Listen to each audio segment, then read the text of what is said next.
उस अफजाल अंसारी से जिसका पूरा परिवार देश के लिए अपनी जान न्यौछावर कर गया, वो अफजाल अंसारी का परिवार जिसके यहाँ से चाचा इस देश के पूर्व उपराष्ट्रपति रहे, वो अफजाल अंसारी जिसके परिवार के लोग जो है इस देश के लिए शहीद हुए, आज जो है वो सेना में शहीद हुए। राजा सिंह, तू कान खोल करके सुन ले, मुसलमानों को धमकी देना और भड़काना बंद कर, बंद कर। तेरा दिन गिनने के टाइम आ गए हैं। अब तू जेल के सलाखों के पीछे रहेगा। कौन है रे तू? मलेक्ष है तू, मलेक्ष। बता देना अपने बाप को कि शोएब जमाई ने राजा सिंह को ललकारा है। तो गार्ड सिस्टर्स को जो है इस देश के मुसलमानों से माफी मांगनी चाहिए। दीद में शर्म हो तो माफी मांगनी चाहिए कि तुम जंतर मंतर बैठी हो, किसी मुसलमान ने नहीं कहा कि तुम्हें कौन सी बिरयानी मिल रही है, तुम्हारे लिए 500 कौन भेज रहा है, तुम्हारे लिए टेंट और चद्दर कौन ला रहा है, कि तुम रो रही हो। ये वो आंसू उन मुसलमानों के भी थे जिनका तुमने मजाक उड़ाया था। भारतीय लोकतंत्र में पहली बार इतिहास में हुआ है कि एक पार्टी जो सत्ता में है उसके 100 से ज्यादा सांसद इस वक्त जो है वो अपराधी हैं। बताइए, आप रोकेंगे हमें? हिम्मत है? कर दीजिए एफआईआर। करता हूं मैं टी राजा को चैलेंज। इन चमन चपटों को आप लोगों ने ही यहां से छूट दे रखा है। मवाली सड़क छाप किस्म के नेता आज जो है यहां से हिंदुत्व के नेता बन गए। क्या आप भूल गए कि आप ही की बेटियां यहां से बलात्कार का शिकार होती है? वक्त का पहिया पलटता है। वो एक कहावत है ना कि उसके कत्ल पे मैं चुप था, मेरा नंबर अब आया है, मेरे कत्ल पे तुम चुप हो, तेरा नंबर भी आएगा। तो यही है कि आपका भी फूस का मकान है, इसलिए पत्थर मत फेंकिए। ये जो इतना घमंड है सत्ता का, इतना नशा है, इतना अहंकार है, इतना दम्भ है, न सत्ता किसी के हाथ में हमेशा रही है न रहेगी। ये लोकतंत्र है तो उसकी सजा तो मिलनी चाहिए। ये लोकतंत्र है साहब, और लोकतंत्र में हमेशा बदलती जाती हैं चीज़ें। आज जो आप प्रेसिडेंट सेट कर रहे हैं, जो आप तरीका सेट कर रहे हैं, कल को वो बदल जाएगा। हो सकता है कि कल आज जो नरमी अपनाए हैं जो लोग पहले, वो ये गलती बाद में नहीं दोहराएंगे, फिर वो भी सख्ती अपनाएंगे। तो इसलिए लोकतंत्र में दायरे में रहिए और इतना भी साजिश, इतना भी रंजिश मत कीजिए कि आप परिवार के महिलाओं तक पहुंच जाते हैं, परिवार के बच्चों तक पहुंच जाते हैं। आपकी राजनीतिक रंजिश हो सकती है, हमें पता है। मैंने पहले भी कहा कि राष्ट्रीय परिदृश्य में मुस्लिम पॉलिटिकल लीडरशिप के जो बड़े वर्चस्व वाले नाम हैं, वो पहले से भी हिंदुत्व और भाजपा को खटकते रहे हैं। जो अपराध किया उसकी सजा मिलनी चाहिए, मिलेगी। मुख्यमंत्री जी अपने ऊपर कितने एफआईआर थे जो उन्होंने क्वैश करवा दिए? मुख्यमंत्री जी के यहाँ से कितने लोग हैं सदन में नेता बैठे हुए हैं जो हिस्ट्री शीटर हैं? कितने लोग हैं? आंकड़े बताइए आप। 100 से ज़्यादा। भारतीय लोकतंत्र में पहली बार इतिहास में हुआ है कि एक पार्टी जो सत्ता में है उसके 100 से ज़्यादा सांसद इस वक्त जो है वो अपराधी हैं, जिनके ऊपर बड़े बड़े मुकदमे हैं और वो सांसद बन के बैठे हैं।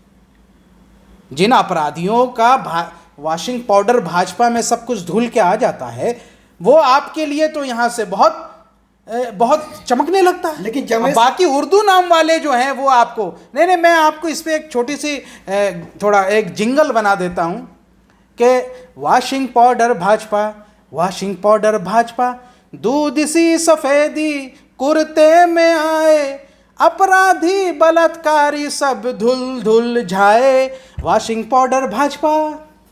लेकिन जॉर्ज में आपकी भाषा जो है ममता बनर्जी, अखिलेश यादव और वैसी की तरह है। कहा जा रहा है आप लोग का छाती काहे पीट रहे हैं आप लोग इतना? शुक्र है कि हमारी भाषा वैसी है जो देश के बड़े बड़े लीडर जो अपने राज्यों में बड़ा काम कर रहे हैं, मेरी ऐसी भाषा है। मेरी भाषा गोडसे जैसी नहीं है, मेरी भाषा मलेच्छो जैसी नहीं है, मेरी भाषा जो है साध्वी प्राची जैसी नहीं है, काजल जैसी बेहुदा औरतों जैसी नहीं है। मेरी भाषा बहुत लोकतांत्रिक है, मेरी भाषा बहुत वैधानिक है, मेरी भाषा जो है वो लोकतंत्र के मर्यादे और सम्मान के साथ है। हम किसी के लिए गाली गलौज नहीं करते, हम तो उनको राजनीतिक तौर पर हम उनके ऊपर आरोप लगा रहे हैं और लोकतंत्र में इसकी इजाज़त है। बताइए, आप रोकेंगे हमें? हिम्मत है? कर दीजिए एफआईआर। टी राजा तो आप लोग जैसे वैसी लोगों को कह रहे हैं कि आप लोग देशद्रोही हैं। टी राजा की एम की बेसी खुलेआम। टी राजा की हिम्मत है ना, तो टी राजा को बुलाइए यहाँ पे। करता हूं मैं टी राजा को चैलेंज। इन चमन चपटों को आप लोगों ने ही यहाँ से छूट दे रखा धमका रहे हैं आप, धमका बुला रहे के हैं। क्या करेंगे ये आप? टी क्या राजा करेंगे आप? जैसे लोग जेल की सलाखों के पीछे होनी चाहिए। शर्मनाक बात है इस लोकतंत्र में कि इस जैसे यहाँ से गुंडे मवाली सड़क छाप किस्म के नेता आज जो है यहाँ से हिंदुत्व के नेता जनता ने बन बोले, गए। आप चुनी उन्हें, धमकी दे रहे हैं जनता आप। ने चुना है उनको सर। जनता की ताकत है उनके पास। सर जनता तो आतंकवादी को भी चुन के संसद में भेज दिया, क्या करेंगे इसका आप? कौन जनता ने तो कौन आतंकवादी? कौन आतंकवादी? बताने की जरूरत है। नाम लीजिए, नाम लीजिए, डर रहे हैं आप। साध्वी प्रज्ञा का नाम लेना चाहिए मुझे। ग्राहम स्टेन्स की जिन लोगों ने हत्या की, प्रताप सारंगी, उनको आपने मंत्री बना दिया। यह नैतिकता है आपकी? राजा सिंह तू कान खोल करके सुन ले, मुसलमानों को धमकी देना और भड़काना बंद कर, बंद कर। तेरा दिन गिनने के टाइम आ गए हैं। अब तू जेल के सलाखों के पीछे रहेगा और जिंदगी भर वापस नहीं आ पाएगा। अरे कौन है रे तू? मलेक्ष है तू, मलेक्ष। बता देना अपने बाप को कि शोएब जमाई ने राजा सिंह को ललकारा है। अच्छा जमाई साहब एक बात बताइए, कोर्ट ने 4 साल का सजा सुनाने के बाद अफजल साहब का अगर सदस्यता गया तो आपके पेट में उतना दर्द क्यों हो रहा है? पेट में दर्द हो रहा है? अरे दिलों में दर्द होगा। उन लोगों को दर्द होगा जो अफजाल अंसारी के संसदीय क्षेत्र में, वो हिंदू भाई, वो दलित भाई, जिन लोगों ने उनको सांसद बनाया। बरसों से वो परिवार जिन लोगों की खिदमत करता रहा, जो पूरे क्षेत्र में विकास करता रहा। आपको पता नहीं है कि पूर्वांचल का ऐसा क्षेत्र है, ऐसी भौगोलिक स्थिति है कि वहाँ पे कोई भी सांसद और विधायक जो है बगैर हिंदू और दलित वोटों के नहीं जीत सकता। क्या अफजाल अंसारी क्या मुसलमानों के सांसद थे? क्या मुख्तार, क्या अतीक जो है सिर्फ मुसलमानों के वोट से बना था विधायक और सांसद? क्या उस क्षेत्र के रहने वाले हिंदू भाइयों ने उनको समर्थन नहीं दिया था? क्या दलित भाइयों ने नहीं दिया था? क्या ओबीसी जातियों ने नहीं दिया था? क्या पसमानदा ने नहीं दिया था? ये पूछ कर बताइएगा। शर्मनाक है वो। कह रहे अपराधी थे, अपराधी पे कार्रवाई हो रही है। अरे दबंगई की वजह से वोट मिल रहा था, वही दबंगई खत्म की जा रही है।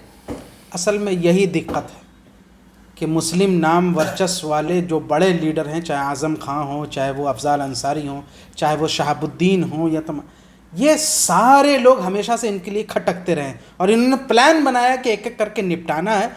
मैं देखिए विकास बहुत दुबे भी तो था। कानूनी तौर पर बात करता हूँ और कानून से विकास हट के दुबे- हम बात नहीं विकास करते, दुबे को लेकिन आप- मैं कह रहा हूँ ये लोकतंत्र के लिए अच्छी नज़ीर नहीं विकास है। दुबे को आप भूल रहे हैं, वो तो मुसलमान नहीं था। अपराधी को समर्थन करने वाला भी अपराधी है। वो कोई सब सांसद जाने भी था। नहीं था, हाँ, लेकिन वो मुसलमान भी नहीं था, तो वो ब्राह्मण कोई था। सांसद भी नहीं था, वो कोई विधायक भी नहीं था, वो 5 बार का सांसद भी नहीं था। अफजाल अंसारी से आप कंपैरिजन कर रहे हैं, तुलना कर रहे हैं यहाँ से विकास दुबे जैसे गैंगस्टर की, लेकिन अपराधी का समर्थन करने वाला भी अपराधी है। अफजाल अंसारी से, उस अफजाल अंसारी से जिसका पूरा परिवार देश के लिए अपनी जान न्यौछावर कर गया। वो अफजाल अंसारी का परिवार जिसके यहाँ से चाचा इस देश के पूर्व उपराष्ट्रपति रहे। वो अफजाल अंसारी जिसके परिवार के लोग जो है इस देश के लिए शहीद हुए, आज जो है वो सेना में शहीद हुए।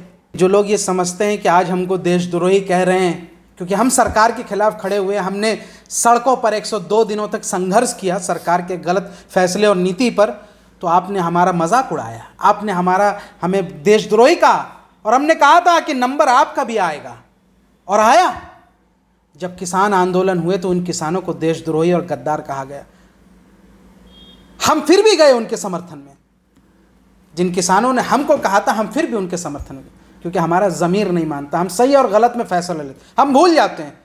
और याद करिए, फिर उन लड़कों को, उन नौजवानों को भी देशद्रोही और उग्रवादी कहा गया जो सरकार के खिलाफ। और आज जो फोगाट सिस्टर बहनें हैं जिन्होंने ना जाने मुसलमानों के खिलाफ कितनी आपत्तिजनक और बेहुदा बातें कही थी तबलीगी जमात के मामले में, ये फोगाट सिस्टर बजरंग पुनिया ने क्या क्या नहीं कहा मुसलमानों को।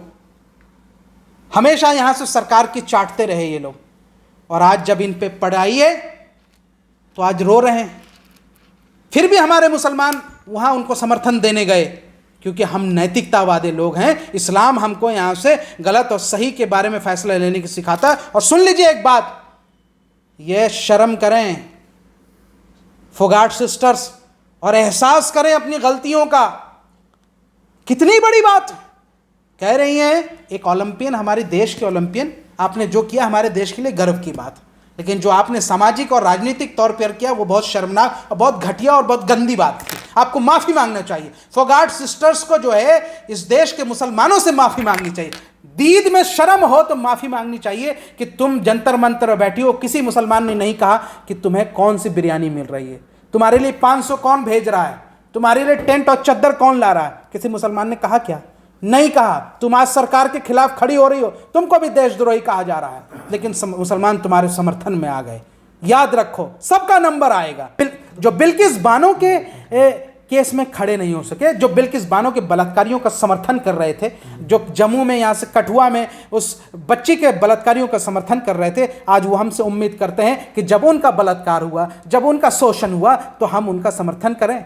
समर्थन करेंगे, लेकिन तुम्हें एहसास दिलाएंगे। तुम रो रही हो, ये वो आंसू उन मुसलमानों के भी थे जिनका तुमने मजाक उड़ाया था।